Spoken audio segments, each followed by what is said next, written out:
السلام علیکم ورحمة الله وبرکاته ومغفرته. یو عمل چې عرب مخکې پښتانه اوس په مبتلا سول، ډېر غټ جرم دی او الله ته ډېر ناخوښ عمل دی، لکه طلاق ورکول. عن ابن عمر رضي الله تعالى عنه أن النبي صلى الله عليه وسلم قال، عبدالله بن عمر رضی الله عنه مبارک ویلی دی چې رسول الله صلی الله علیه وسلم مبارک ویلی دی ابغض الحلال الى الله، هغه بد چې د الله نه دی خوښ په حلالو کې هغه طلاق دی. او دغه رنګه بل روایت دی رسول الله صلی الله علیه وسلم مبارک ویلی ما احل الله شیئا ابغض الیه من الطلاق، هیڅ شی الله حلال نه دی ګرځولی بلکې حلال و محبوب به وي الله ته، ما سوى طلاق. طلاق الله ته ناخوښ عمل دی. حدیث رقم 14894 باب نمبر 10 صفحه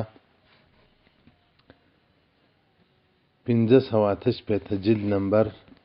9 السنن الكبرى د امام بهقي رحمت الله علیه.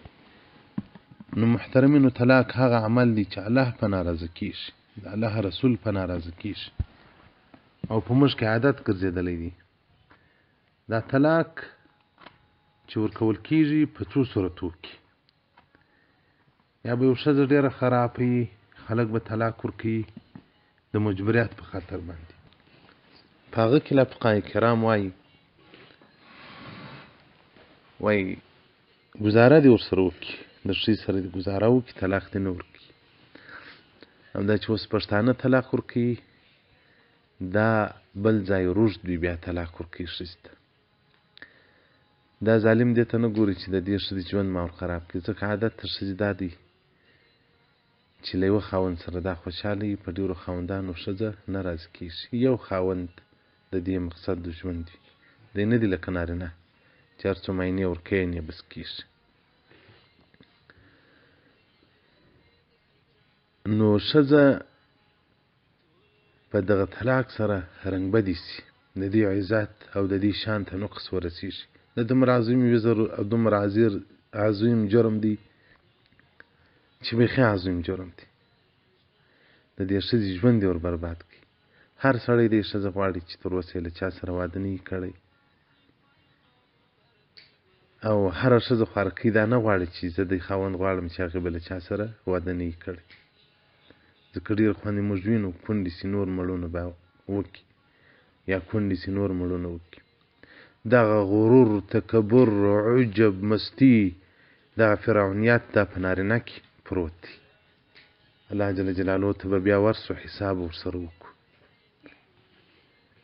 چې امام ابو حنیفه رحمت الله علیه مبارک وایي 3 شان اسباب د کفر دي، د انسان ایمان به په کفر وربدلي، په هغو کې یو ظلم دی.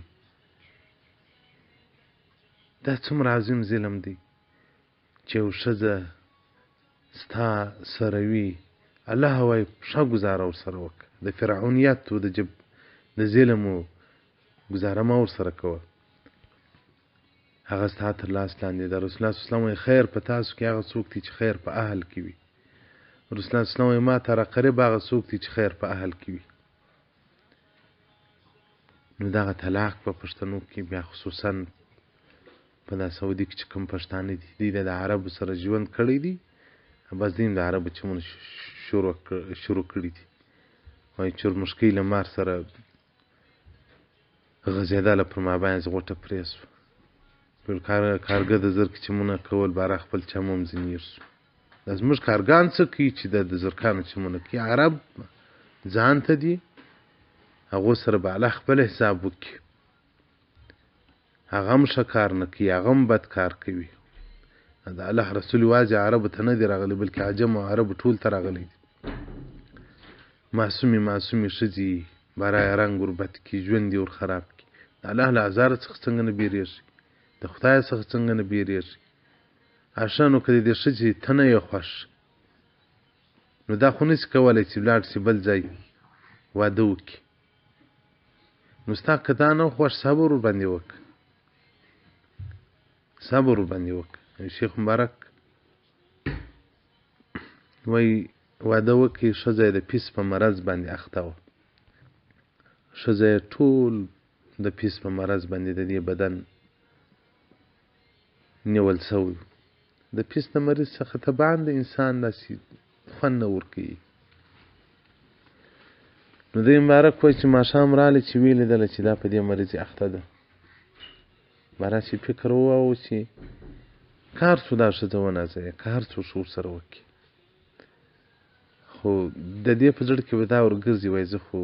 د پیس په مرض اخته یم نو د ده به څنګه بد راسه کېږي نو شپه تېره شوه سهار به راوایي وایي اخ زه خو ړوند شوم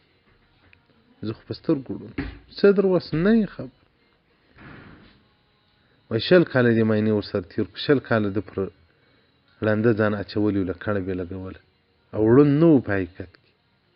20 کاله بعد یې معاینه مړه شوه معاینه چې مړه شوه چې جنازې ته جنازه یې ورکړل لمونځ یې ورکړ چې هدیرې ته یې وړله پخوا به ده یو چا ته لاس نیولی په دغه ورځ خپله رئیس خلکو ورته ته خو ړوند یې زه ړوند نه یم ما په دې وجه باندې دا ځان په ړندوالي باندې واچوه چې دی نه وي چې د ښځې زړه راڅه زهیر نه شي دا خو به خامخا په زړه کې څه ورګرځي وایي زه خو مریضه یم خاوند ته به خوند نه ورکوم ما ځان په ړانده واچوه چې زه تا نه وینم چې ته اوس پیس مرض ولې یې که د کور خلک د خلکو زړونه رانیسي انسان باید د انسان زړه رانیسي موږ زړونه بایلو زړونه له لاسه ورکوو شراوې ځان ته متوجه کوو دغو خلکو وله بلا که آخرت سم سي یا دنیا تاسې پام هم بیا پسې ور وکړي دا اوس خو بیا ښه دندې پښتنو ونیولې بس په فیسبوک کې پردۍ مردارې ګوري بارانو بیا پر خپله ښځه چیرې شپ راځي ته د فیسبوک پر ځای د الله قرآن در واخله ته د فیسبوک پر ځای باندې تسبیح واړوه ته د فیسبوک پر ځای باندې ورسه مسجد کې نفلونه وکړه بیا دې ستا له ښځې بد وسي ها د انډیا بې شرمې دي د امریکا بې شرمې دي د عربو بې شرمې دي لڅې کونې ګرځي ګوري یې په ټلیفونانو په موبایلو کې باندې باره پر خپلو مینو باندې شوق نه راځي خبر خو یېر دی اخرت خو یېر دی پښتانه و د جنت سره هغه خو به روان دی غږ دی نه پلار زوی ته غږ کوي چې ته په څه پسې یې نه مور غږ ورته کوي بس کول هغه یې کول نو ابغاز د شانو الله ته طلاق دی له دې څه ځانونه را وګورئ د خدای په لحاظ عمرې خو به ناز ژوند دي عمرې خو به دغه ځوانۍ نه وي یو وخت خو به مرې د دې خپل قبر دپاره الله جل جلاله دې زموږ پر جامع رحم وکړي څومره د الله څخه لرې کېږو څومره له دینه لرې کېږو څومره ناروا ته ورجندې کېږو الله دې رحم را باندې وکړي والسلام علیکم ورحمة الله وبرکاته